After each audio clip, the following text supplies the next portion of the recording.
जब उनको लगा कि हम लोगों को टिकट नहीं होगा, जब उनको लगा कि हम लोग अब की बार चुनाव नहीं जीत पाएंगे, जब उनको लगा अब की बार हमारे से नाराज हो रही है जनता, चुनाव नहीं जीत पाएंगे, वे खुद को एक बंद कमरे में चले गए।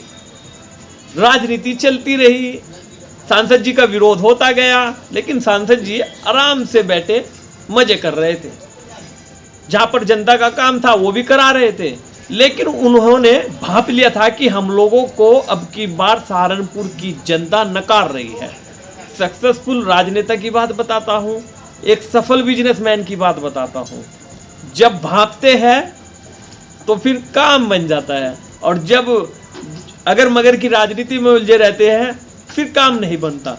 हाजी फजलुर रहमान चुनाव लड़े 2019 में, और सहारनपुर के लोगों ने एक रिकॉर्ड बना दिया। कहा कि यहाँ पर जो चुनाव जीतेंगे वो गठबंधन ही जीतेंगे। 2019 में बड़ा गठबंधन था, जो ये चल रहा था ना गठबंधन, इससे भी बड़ा था। RLD, Bahujan Samaj party, Samajwadi party मिलकर चुनाव लड़ रही थी, और उसी गठबंधन में हाजी फजलुर रहमान चुनाव जीत गए थे। सहारनपुर के लोगों को बड़ी उम्मीद थी कि काम कराएंगे, लेकिन काम किया भी, लेकिन वो जनता में आवाज नहीं बन पाई। हालांकि कोई भी अपना 5 साल का कार्यकाल करता है, ओबियसली सी काम दोस्तों कराता ही है, लेकिन जो विपक्ष होते हैं वे बड़ा हल्ला मचाते हैं कि भाई कुछ काम नहीं हो पा रहा है, लेकिन काम लाना ऊपर से और फिर कराना वो बड़ी बात होती है। इस चुनाव में अगर मैं चाहते तो बहुजन से भी टिकट ला सकते थे, अगर मैं चाहते तो मैं गठबंधन से भी टिकट ला सकते थे। उन्होंने सोचा कि हम लोग ये चुनाव नहीं लड़ेंगे, चुनाव में अब की बार गड़बड़ है, क्योंकि हम लोग करेंगे सफल राजनीति, सक्सेस वाली राजनीति, जिसमें जीत होगी, और जिसमें हार होगी हम उसके पास भी नहीं जाएंगे। हाजी फजलुर रहमान को लोग आज याद कर रहे हैं, हाजी फजलुर रहमान के कार्यकाल को लोग याद कर रहे हैं। हाजी फजलुर रहमान को लोग इस बार भी इसलिए याद कर रहे हैं कि अगर हाजी जी गठबंधन से टिकट ले आते तो दूसरी बार सहारनपुर जिले के लोग उनको सांसद बनाकर संसद में भेजते।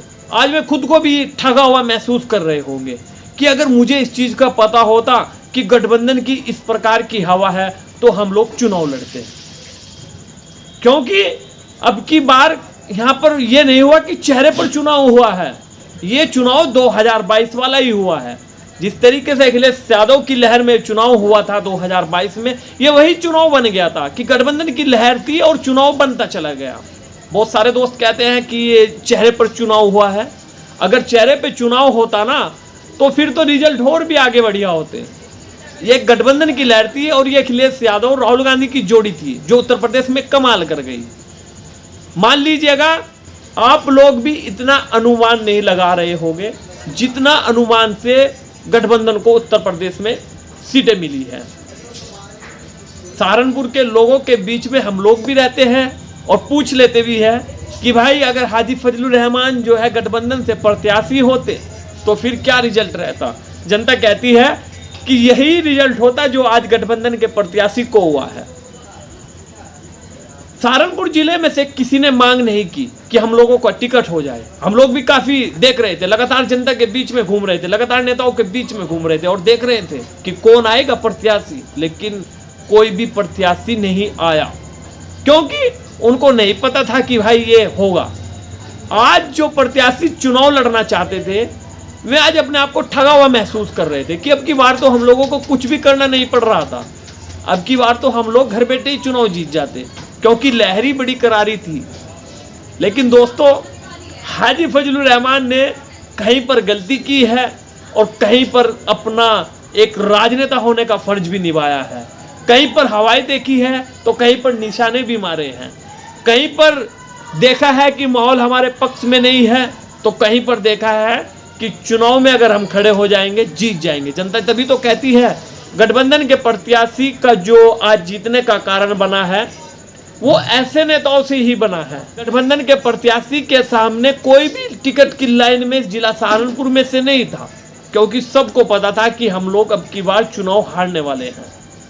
लेकिन अब अपने आप को ठगा हुआ महसूस समझेंगे और 2027 की तैयारी में भी लग जाएंगे, क्योंकि उत्तर प्रदेश का जो माहौल दिखा वो अब की बार ऐसा दिखा कि यहाँ पर ना हिंदू चला, ना मुस्लिम चला, ना मस्जिद चली, ना मंदिर चला। यहाँ पर निष्पक्ष चुनाव हुआ, ना हिंदू मुस्लिम का कोई मुद्दा रहा। इस देश की जनता ने अब की बार हिंदू मुस्लिम को नकार दिया है और सब ने जो है एक भाईचारे का बड़ा संदेश दिया है। तभी तो अखिलेश यादव की इतनी सीटें चुनाव में आई हैं। आजकल एक ट्रेंड और बन गया है कि 2027 में अखिलेश यादव धूम धड़ाके से आएगा। अरे जब आएंगे देखी जाएगी, लेकिन जो अभी का मौजूदा हालात है उस पर ही बात करेंगे। तब होगा देखी जाएगी, सरकार टूटेगी चलेगी उस पर तभी बात करेंगे। लेकिन जो अभी सफल राजनीति का दायित्व दिया है हाजी फजलुर रहमान ने, वो अपने आप में एक बड़ा सवाल खड़ा करती है। और आप लोगों को बता देता हूं, आज हाजी फजलुर रहमान भी खुद को अपने आप को ठगा हुआ महसूस समझ रहे होंगे, क्योंकि अगर वे चाहते तो गठबंधन से भी टिकट ला सकते थे, अगर वे चाहते तो बहुजन समाज पार्टी से भी टिकट ला सकते थे। हालांकि लोग कह रहे हैं कि भैया जिस तरीके से इन्होंने गठबंधन के प्रत्याशी को फायदा पहुंचाया है, तो अखिलेश यादव इनको कहीं ना कहीं सेट जरूर करेंगे, या तो राज्यसभा भेजेंगे या फिर एमएलसी बनाएंगे। तो दोस्तों, अगर मेरी न्यूज आपको अच्छी लगी हो तो चैनल को जल्दी से सब्सक्राइब करें और मेरे फेसबुक पेज को फॉलो करें। मिलता हूं आपको किसी न्यू वीडियो के साथ, तब तक के लिए शुक्रिया। जय हिंद।